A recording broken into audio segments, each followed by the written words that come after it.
Ya sanibonani. Nduke zakhala ehaweni.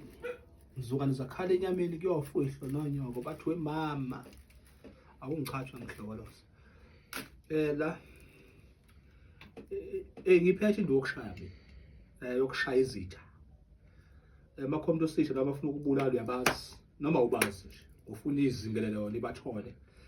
Ukuthi ingozane ibulala ngengozi. Ngokunjalo lo bathiwa suke na ungafuni kufike kini ungamfisela umuntu ukufa kodwa mawuzathi awunacala ulandelwe abantu noma uhlukumezwa umuntu ugabe ngokuthi enunzima nzima umuthi ngakithi esiyawazi umuthi ngakithi emyeke ozala utamatisi lo yaba ubhoro imbobo kanje ubhoro imbobo umuntu othethe usile balo umshaye ngento kwazi ukuphela ephela kalula sesho umkhombisa indaba yakhe ayikho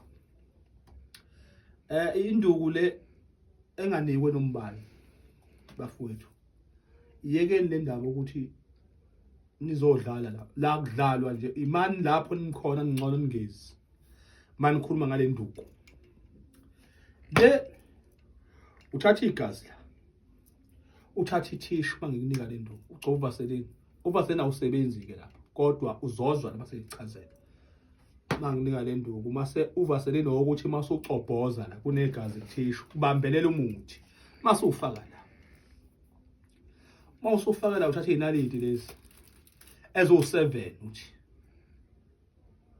mase ufaka ilithishu ngithatha ufaka ithishu nomuthi uyakhuluma la uthuka inhlamba uthi sibanibani imsunu kanyoka iyaphela ngawe namhlanje angazi ufunani kumina indaba yakhe yophele emgaqweni uthatha lo tamatisi wahamba uphose emgaqweni la gijima kakhulu kakhulu imoto patshazwe imoto tamatisi base uyaqhuma khelela izipuni ezintathu ngikhelela izipuni sengizala lezinyanga ezisuke zezingichutha iziyangichutha inyanga ake ngikwazi ukunika nyanga ngoba ngizokhela izipuni ezintathu mase uyakhala izipuni ezintathu kukhela zoluqume mawugquma uthi abambela mina ethuna anibheke kubona noma umbela mina ethuna anibheke enganeni zakhe kuqala ngoba ngikwazi okunye nje ubusuku ufisela umuntu ukufa ukuthandi kini bye bye.